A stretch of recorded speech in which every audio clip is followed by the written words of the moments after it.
Shalom saudara-saudara yang dikasihi oleh Tuhan.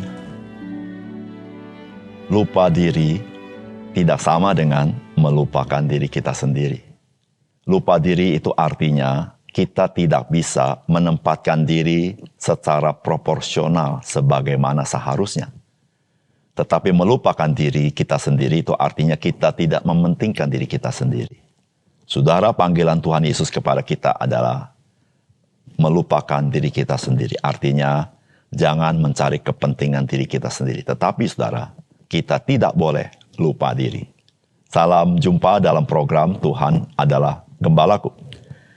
Saudara pernah mendengar perkataan seperti ini, di atas angin.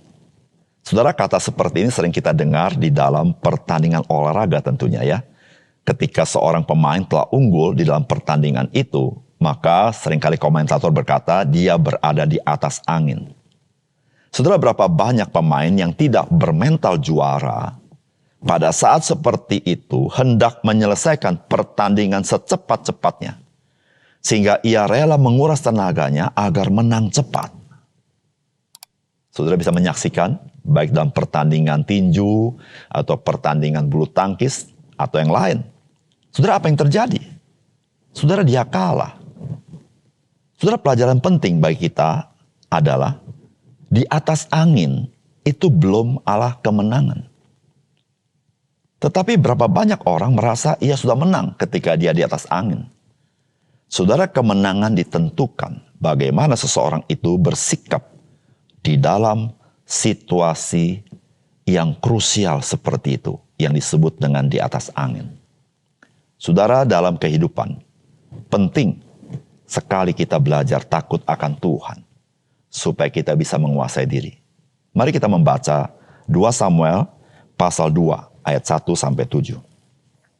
Kemudian bertanyalah Daud kepada Tuhan, katanya, apakah aku harus pergi ke salah satu kota di Yehuda?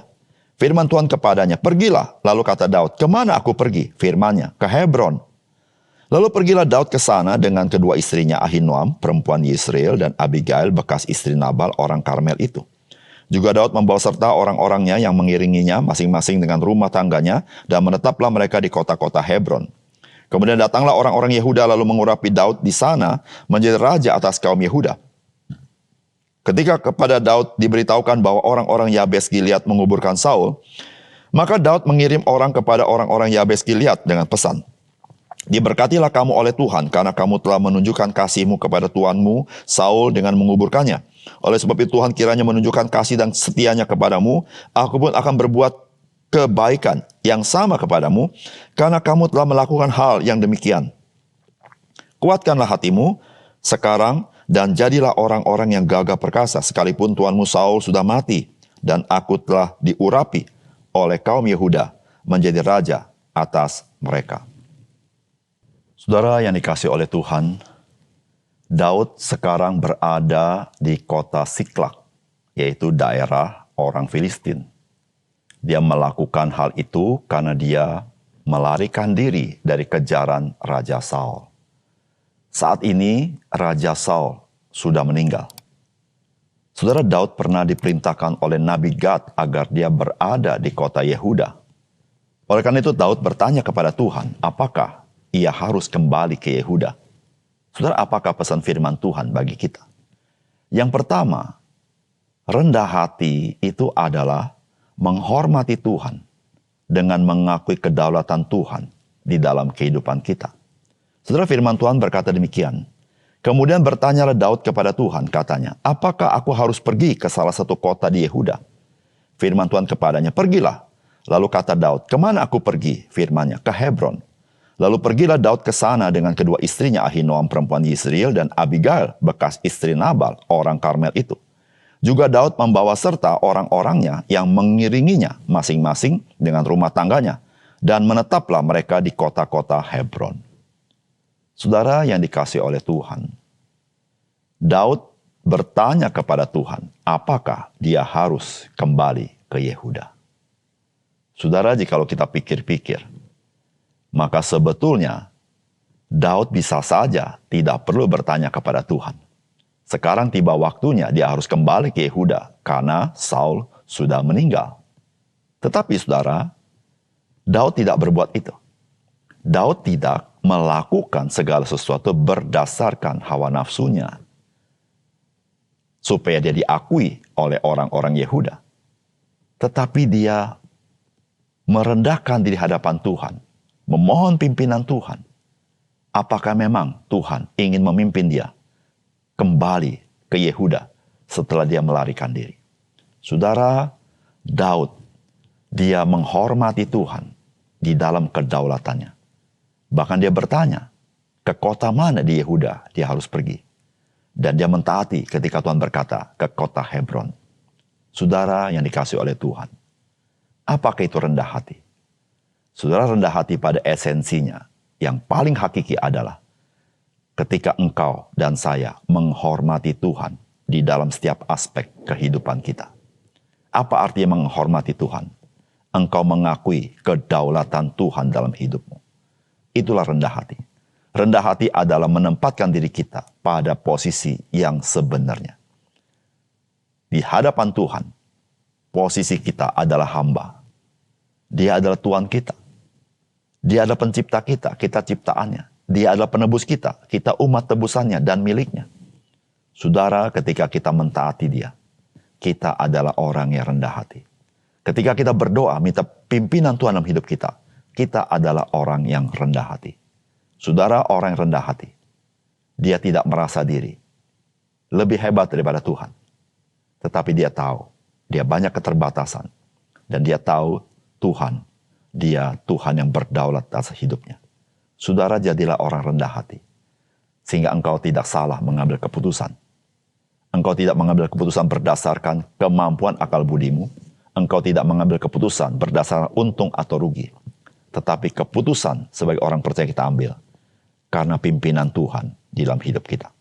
Yang kedua, saudara, hati yang menghormati Tuhan akan nyata juga di dalam perbuatannya menghormati orang lain. Saudara, firman Tuhan berkata begini, kemudian datanglah orang-orang Yehuda lalu mengurapi Daud di sana menjadi raja atas kaum Yehuda. Ketika kepada Daud diberitahukan bahwa orang-orang Yabes Gilead menguburkan Saul, maka Daud mengirim orang kepada orang Yabes Gilead dengan pesan, diberkatilah kamu oleh Tuhan, karena kamu telah menunjukkan kasihmu kepada tuanmu Saul dengan menguburkannya. Oleh sebab itu Tuhan kiranya menunjukkan kasih dan setianya kepadamu, aku pun akan berbuat kebaikan yang sama kepadamu, karena kamu telah melakukan hal yang demikian. Kuatkanlah hatimu sekarang, dan jadilah orang-orang yang gagah perkasa, sekalipun tuanmu Saul sudah mati. Dan aku telah diurapi oleh kaum Yehuda menjadi raja atas mereka. Saudara, Yabes Gilead pernah mengalami pertolongan daripada Raja Saul ketika mereka dikepung oleh Nahas orang Amon. Dan mereka tidak berdaya. Dan Raja Saul membela Yabes Gilead.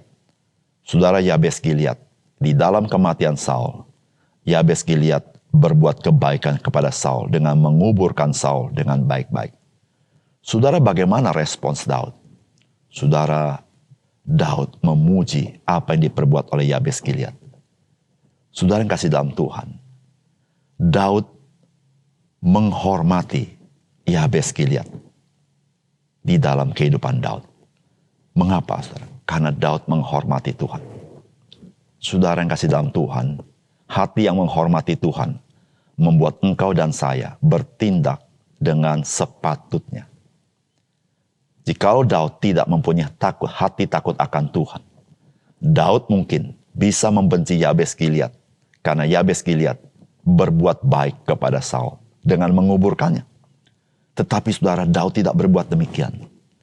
Daud, dia menghormati apa yang diperbuat oleh Yabes Gilead. Bahkan Daud akan membela Yabes Gilead karena Yabes Gilead telah berbuat kebaikan kepada Saul yang telah meninggal itu.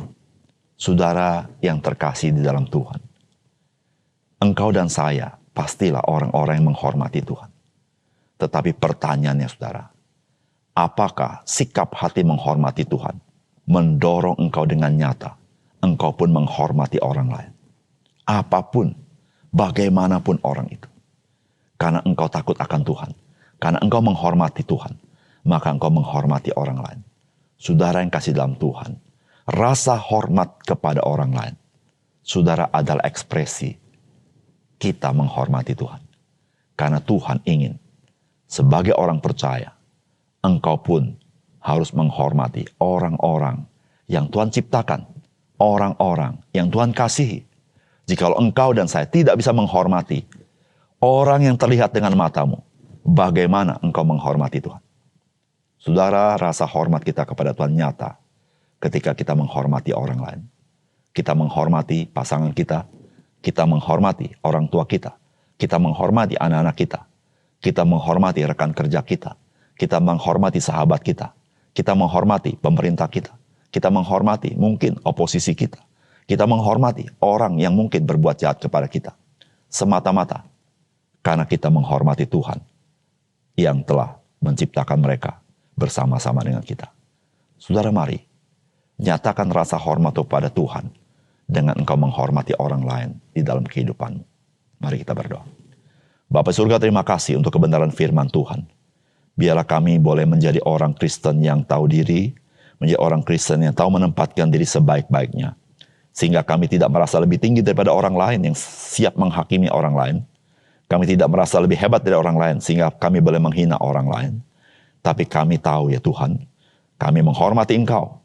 Dan kami juga menghormati orang lain yang ada di sekitar kami. Terima kasih untuk firman Tuhan. Dalam nama Tuhan Yesus kami berdoa. Amin.